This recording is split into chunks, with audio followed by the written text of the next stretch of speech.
हिन्दूहरूको महान पर्व तिहारमा चाहिँ लक्ष्मी पूजा गरिन्छ। विशेष गरेर धनको पूजा गरिन्छ।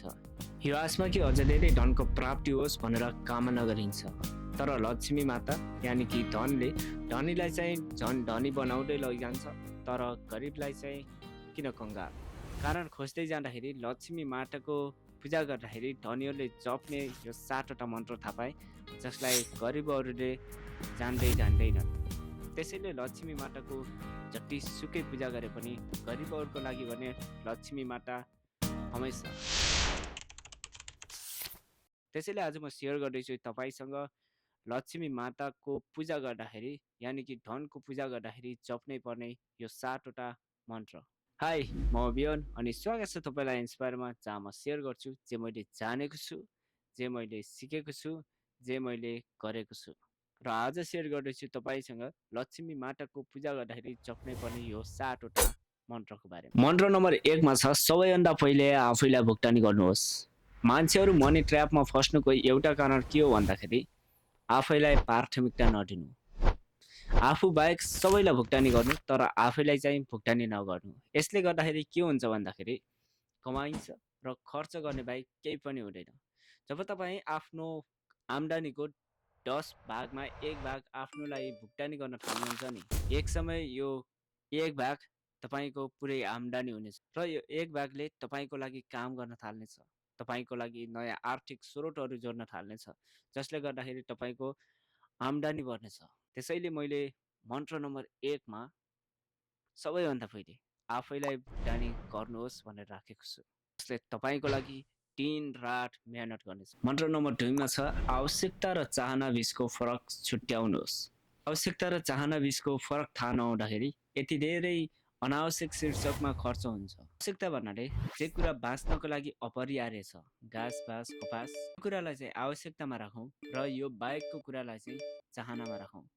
तपाईँलाई कपडाको आवश्यकता हुनसक्छ, तर त्यसमा चाहिँ गुच्ची नै चाहियो या कुनै ब्रान्ड नै चाहियो भने चाहिँ यो तपाईँको चाहना हुनेछ। तपाईँको भोक चाहिँ घरको दाल भात तरकारीले पनि पुरा गर्न सक्छ। यदि तपाईँलाई रेस्टुरेन्टमै गएर खानु छ, घरमा मगाएरै खानु छ भने यो तपाईँको चाहना हो। तपाईँको आम्दानी अझ थोरै छ भने तपाईँलाई स्मार्ट चोइस गर्न अति आवश्यक छ। तपाईँले अनावश्यक खर्चहरूलाई कटौती गर्न अति आवश्यक छ। त्यसैले आवश्यकता र चाहना के हो ट्याउन जरुरी छ। भोक माग्नेको पनि पुरा हुन्छ, तर शोक त राजाको पनि अधुरो रहन्छ। त्यसैले आवश्यकता र चाहना बीचको फरक छुट्याएर खर्च गर्ने बानीको विकास गर्नुहोस्। आवश्यकता र चाहना बीचको फरक छुट्याएर खर्च गर्दाखेरि के हुन्छ भन्दा पहिलो आर्थिक सुरक्षा हुन्छ, सेकेन्ड भ्यालु हेरेर खर्च गर्न थालिन्छ, थर्ड अनावश्यक ऋणदेखि बच्न सकिन्छ। त्यसैले जहिले पनि खर्च गर्दाखेरि आवश्यकता हो या चाहना हो बुझेर मात्रै खर्च गरियो भने आई थिङ्क बेटर हुन्छ। मन्त्र नम्बर 3 मा छ, ऋणको विवेकपूर्ण प्रयोग। हाम्रोतिर एउटा भनाइ छ के, दिन नआएको र ऋण नलागेको छोरा मान्छे हुँदैन रे। तर विवेकपूर्ण प्रयोग चाहिँ कसरी गर्ने त? पहिलो नम्बरमा छ, ऋणको उद्देश्य चुन्नुहोस्। गरिबहरूले आफ्नो ऋण हमेसा दायित्वको रूपमा थप्नको लागि लिन्छन्। जस्तो उनीहरूको ऋण लिनुको उद्देश्य विवाह गर्नु, पूजा गर्नु, चाड मनाउनु या कुनै अनावश्यक साधन थप्नु हुन्छ। तर धनीहरूको ऋण लिने उद्देश्य टोटली फरक। उनीहरू सम्पत्ति बढाउनको लागि ऋण लिन्छन्, उनीहरू व्यापार बढाउनको लागि ऋण लिन्छन्, उनीहरू रियल इस्टेटमा लगानी गर्नको लागि ऋण लिन्छन्, उनीहरू जब ऋण लिन्छन् एजुकेसन पर्पजको लागि लिन्छन्, स्किल डेभलप गर्नको लागि लिन्छन्। त्यसैले पहिलो नम्बरमा ऋणको उद्देश्य हमेसा सम्पत्तिलाई ग्रो गर्ने हुनुपर्दछ। दोस्रो नम्बरमा ऋणलाई फिर्ता चाहिँ कसरी गर्ने त? गरिबहरूले जब ऋण लिन्छन् नि उनीहरूसँग आर्थिक योजना नै हुन्न। उनीहरू ऋण लिन्छन् र खर्च गर्छन् र त्यो ऋणलाई फिर्ता गर्नको लागि फेरि शारीरिक परिश्रम गर्न थाल्छन्। तर धनीहरू लजिकल्ली सोचेर ऋण लिने गर्दछन्। ब्याज दर कति छ, यसलाई भुक्तानी गर्नको लागि तपाईँसँग कति आम्दानी हुनुपर्ने छ, यसलाई क्यालकुलेसन गरेर धनीहरूले बल्ल मात्र ऋण लिने गर्दछ। त्यसैले हमेसा ऋण लिँदाखेरि इमोसनली होइन कि लजिकल्ली सोचेर ऋण लिने गर्नु। यसरी ऋण लिनु अगाडि 3वटा कुरा हमेसा याद राख्नुहोस्। पहिलो, ऋणको उद्देश्य के हो, दोस्रो, ऋणलाई भुक्तानी कसरी गर्दै हुनुहुन्छ, तेस्रो, ऋण लिँदाखेरि हमेसा लजिकली सोचेर मात्रै ऋण लिने गर्नुहोस्। मन्त्र नम्बर 4 मा छ, बजेट गर्ने बानी राख्नुहोस्। धनीहरूको एउटा राम्रो ह्याबिट, उनीहरू आफ्नो पैसाको हिसाब किताब राख्छन्, तर गरिबहरू हिसाब किताबदेखि टाढा भाग्छन्। व्यक्तिगत बजेट भन्नाले तपाईँले महिनामा कति आम्दानी गर्नुहुन्छ र त्यसलाई कसरी खर्च तथा बचत गर्नुहुन्छ भनेर गरिने योजना हो। त्यसैले आजदेखि तपाईँ धनी बन्न चाहनुहुन्छ भने आफ्नो पैसाको हिसाब किताब राख्नुहोस्। यसले तपाईँको पैसा कहाँ कति खर्च भइराखेको छ भनेर बुझ्न सहज हुन्छ। बजेटिङ गर्दाखेरि मुख्य 5 कुरालाई ध्यानमा राखिन्छ: आम्दानी, खर्च, बचत, ऋण र लगानी। यदि तपाईँले बजेटिङ आजभन्दा पहिला कहिले पनि गर्नुभएको छैन भने एउटा एकदम फेमस रुल छ 50 30 र 20 को, जहाँ तपाईँले 50% आफ्नो आवश्यकतामा खर्च गर्नुपर्नेछ र 30% तपाईँले आफ्नो चाहनाहरूमा खर्च गर्न सक्नुहुनेछ र 20% तपाईँले ऋण छ भने ऋण तिर्न सक्नुहुन्छ र ऋण छैन भने त्यसलाई लगानी गर्न सक्नुहुन्छ, बचत गर्न सक्नुहुन्छ। र बजेटिङ गर्दाखेरि के फाइदा हुन्छ भन्दाखेरि पहिलो अनावश्यक खर्चदेखि जोगाउनेछ, दोस्रो बचत गर्ने ह्याबिट बस्नेछ, तेस्रो पैसालाई कसरी म्यानेज गर्ने भनेर सिक्न सकिन्छ, चौथो प्राथमिकताको आधारमा खर्च गर्ने बानी पर्दछ। त्यसैले तपाईँले आजदेखि धनको पूजा गर्दाखेरि बजेटिङ गर्ने यो मन्त्रलाई चाहिँ नभुल्नु होला। मन्त्र नम्बर 5 मा छ चक्रीय ब्याजको शक्ति। चक्रीय ब्याज भन्नाले सानो लगानी गरेर त्यसबाट आउने ब्याजलाई फेरि लगानी गरेर फेरि त्यसबाट आउने ब्याजलाई पनि फेरि लगानी गरेर जुन ब्याजलाई लगानीमा परिवर्तन गर्ने जुन प्रक्रिया छ त्यसलाई चक्रीय ब्याज भनिन्छ। र एकचोटि अल्बर्ट आइन्स्टाइनले भनेका थिए कि यदि संसारमा 8औं यस्तो चमत्कार छ भने त्यो हो चक्रीय ब्याजको शक्ति। चक्रीय ब्याजलाई नि स्नोबल इफेक्ट पनि भनिन्छ, किनकि हिउँको सानो डल्लालाई पल्टाउँदै लैजाँदाखेरि एक समयमा त्यो डल्ला विशाल बन्न पुग्छ के। हो त्यसरी नै सानो राशिको लगानीलाई र त्यसबाट आएको प्रतिफललाई पुनः लगानी गर्दै जाँदाखेरि एक दिन त्यो लगानी ठुलो बन्नेछ। त्यसैले यसलाई स्नोबल इफेक्ट पनि भनिन्छ। चक्रीय ब्याजको प्रयोग गरेर धनीहरू झन् धनी बन्दै जान्छन्, किनकि उनीहरू लगानी गर्छन् र लाभांश लिन्छन्, तर गरिबहरू झन् गरिब बन्दै जान्छन्, किनकि उनीहरू ऋण लिन्छन् र ब्याज तिर्छन्, र ब्याजमा पनि चक्रीय ब्याजले उत्तिकै काम गर्ने गर्दछ। चक्रीय ब्याजलाई आफ्नो लागि काममा कसरी लगाउने त? यसका 5वटा नियमहरू छन्। पहिलो, छिटो सुरु गर्नुहोस्। दोस्रो, सानो या ठुलो जति सक्नुहुन्छ त्यति लगातार लगानी गर्नुहोस्। तेस्रो, उच्च ब्याज दर आउने ठाउँहरूमा लगानी गर्न थाल्नुहोस्। चौथो, ब्याज तथा लाभांशलाई फेरि त्यही लगानी गर्नुहोस्।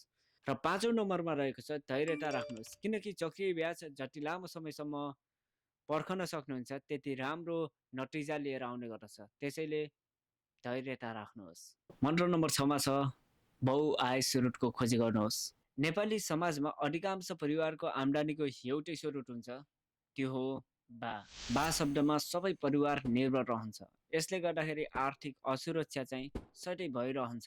त्यसैले आम्दानीको बहुआय स्रोतहरू हुन अति आवश्यक छ। किन छ भन्दाखेरि पहिलो, यसले आर्थिक सुरक्षा दिन्छ। दोस्रो, फाइनान्सियल फ्रिडम छिटो दिनेछ। तेस्रो, समयको बचत हुने। त्यसैले एउटा परिवारमा बहुआय स्रोतको आवश्यकता हुन्छ।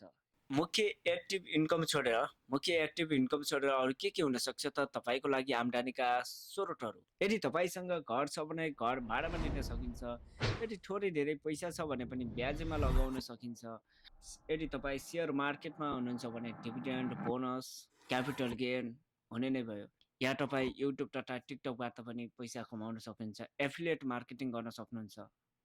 र यो 24 घण्टामा तपाईँले एउटा मात्र काम गरेर त्यो जागिरको पैसाले चाहिँ तपाईँको आर्थिक सुरक्षालाई किन्न चाहिँ सक्दैन। त्यसैले यदि तपाईँ आर्थिक स्वतन्त्रता चाहनुहुन्छ भने तपाईँसँग एकभन्दा धेरै आम्दानीका स्रोतहरू हुन आवश्यक छ। मन्त्र नम्बर 7 मा छ आफूभन्दा फाइनान्सियली स्मार्ट मान्छेहरूको सङ्गत गर्नुहोस्। यदि तपाईँलाई धनी बन्नु छ भने आफूभन्दा फाइनान्सियली स्मार्ट मान्छेहरूको सङ्गत गर्नुहोस्। किन आफूभन्दा फाइनान्सियली स्मार्ट मान्छेहरूको सङ्गत गर्नुहोस् भन्दाखेरि मुख्यतया 5वटा कुरा छ। 1 नम्बरमा छ उनीहरू तपाईँलाई नयाँ अवसरहरू दिन सक्छन्। 2 नम्बरमा छ उनीहरूले अनावश्यक खर्च गर्न अभोइड गर्छन्। 3 नम्बरमा छ उनीहरूले कसरी खर्च नगरेर बचत गर्ने भन्दा पनि कसरी राम्रो लगानी गर्ने भन्नेतिर ध्यान दिन्छन्। नम्बर 4 मा छ उनीहरूले समस्यामा होइन कि समाधानमा ध्यान दिन सिकाउँछन्। नम्बर 5 मा छ उनीहरू कामको होइन कि आइडियाको कुरा गर्छन्। फाइनान्सियली स्मार्ट मान्छे कसरी चिन्ने त? फाइनान्सियली स्मार्ट मान्छेहरूको केही लक्षणहरू छन्। उनीहरू पैसा कमाउन राम्रोसँग जान्दछन्। उनीहरू चाहिँ लगानी र बचत या खर्च राम्रोसँग बुझ्दछन्। प्यासिभ इन्कम या लगानीको राम्रो ज्ञान भएको हुनेछन्। उनीहरू पैसा बचाउने भन्दा पनि पैसालाई कसरी ग्रो बनाउने भन्नेतिर ध्यान दिने गर्दछन्। यस्ता फाइनेन्सियली मान्छेहरूको सङ्कट गर्नुहोस् र आफूलाई पनि उनीहरूसँगै ग्रो गराउनुहोस्। यदि तपाईँको वरिपरि फाइनेन्सियली स्मार्ट मान्छेहरू छैनन् भने के गर्ने त? फाइनेन्स सिकाउने किताब पढ्ने, पोडकास्ट सुन्ने, यस्ता स्मार्ट मान्छेहरूको कम्युनिटीहरू जोइन गर्ने। हस् त, आज हामी कुरा गर्दै थियौँ लक्ष्मी माता यानि कि धनको पूजा गर्दाखेरि जप्नै पर्ने 7वटा मन्त्रको बारेमा। भिडियो धेरै लामो भयो, सायद तपाईँले भुलि पनि सक्नुभयो होला। त्यसैले एकचोटि रिपिट गरौँ मुख्य मुख्य बुदालाई। पहिलो नम्बरमा रहेको थियो सबैभन्दा पहिले आफैलाई भुक्तानी गर्नुहोस्। दोस्रो नम्बरमा रहेको थियो आवश्यकता र चाहनालाई छुट्याएर खर्च गर्नुहोस्। तेस्रो नम्बरमा थियो ऋणको विवेकपूर्ण प्रयोग गर्नुहोस्। चौथो नम्बरमा थियो बजेटिङ गर्नुहोस्। अनि पाँचौँ नम्बरमा थियो चक्रिय ब्याजको शक्तिको प्रयोग गर्नुहोस्। अनि छैठौँ नम्बरमा थियो बहुआय स्रोतको खोजी गर्नुहोस्। अनि सातौँ नम्बरमा थियो आफूभन्दा स्मार्ट मान्छेहरूको सङ्कट गर्नुहोस्। ध्यान रहोस्, यो 7वटा मन्त्र तपाईँलाई धनी बनाउन काफी हुनेछ। र आजको यो 7वटा बुदामध्ये तपाईँले आजैदेखि सुरु गर्ने एउटा बुदा कुन हो तलको कमेन्ट बक्समा लेख्नुहोला। फेरि अर्को भिडियोमा भेटौँला। By by.